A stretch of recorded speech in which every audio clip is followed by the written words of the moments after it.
going to start off by giving a little background about why I'm up here and what OSRF stands for. So I'll start with OSRF. This is the Open Source Robotics Foundation. We're based down in Mountain View. We're a small company and also a nonprofit. And we mostly do work in the robotics space. So this is a bit of a shift in gears, so to speak, for us. And the reason I'm up here is that we recently started working with TRI and Toyota on their various projects. And this is one of the more exciting ones that we've had the pleasure of working on. Yeah, I'm on it. So, for lack of a better name, we call it the simulator that we built, the Prius Challenge Simulator. It is more of an open-ended type of experience where you can drive around the Sonoma race course using a model of the Prius, using a joystick or a keyboard control or a driver station. It's meant to give you a first-person perspective of the raceway and how the Prius drives. So a little bit about what is under the hood in this Prius Challenge Simulator. So this is all built on a simulator also designed at OSRF called Gazebo. It's meant to be a general purpose simulator, and we've tuned it to be useful for this Prius challenge.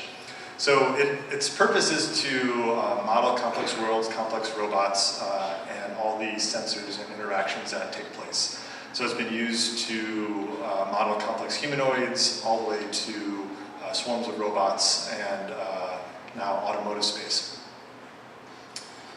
So in addition to the data strategy app, you can go to this other application called Causton.io, which is another portal that lets you provision simulation instances on Amazon instances. So you can think of this as a layer that sits on top of Amazon that brings up simulation-specific machines, and in this case, a Prius Challenge Simulator. And once it's loaded, you'll get this little web page, which gives you a first-person view, as if you're driving the Prius vehicle around the Sonoma Raceway, a top-down view of where you're located on the map, and some real-time data like miles per gallon, miles per hour, state of charge, and so forth.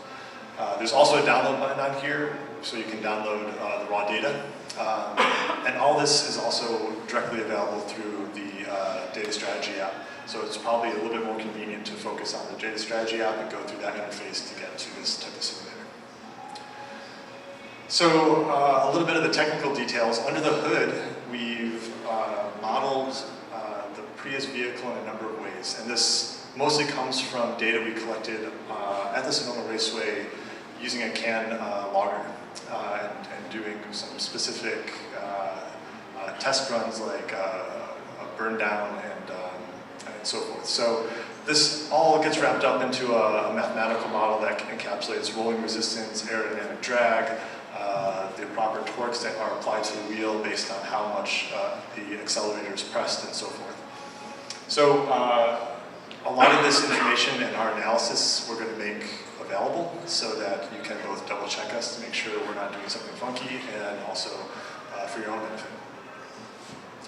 In terms of control, input and output, we've tried to make this as user-friendly as possible, both from a very unuser-friendly input such as keyboard. I do not recommend driving a car using a keyboard, but it's the lowest common denominator when it comes to availability.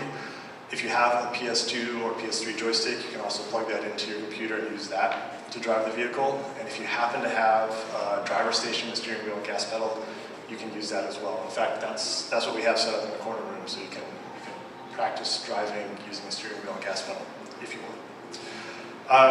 Output is not actually CSV. It's JSON data that can also be consumed by the driver strategy app. And this is basically logging data at roughly 20 hertz, and you get all the standard information that you would get off of the normal vehicle. So of course there's always limitations to software, nothing's perfect.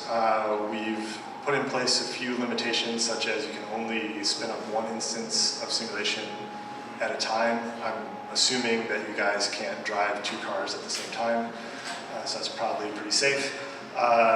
There's also a little bit of lag time between when you launch a machine and when it becomes available, and this is purely based on the fact that Amazon has to provision a machine and bring it up. So just be patient, it'll be there, and you'll be able to play around with it. If you need help, there's documentation on the website itself, and you can also go to a forum that we have. You have access to a wide variety of people in the robotics community and the simulation community, and us directly at answers.gazebosim.org. And with that, I'll turn it over to Stephen.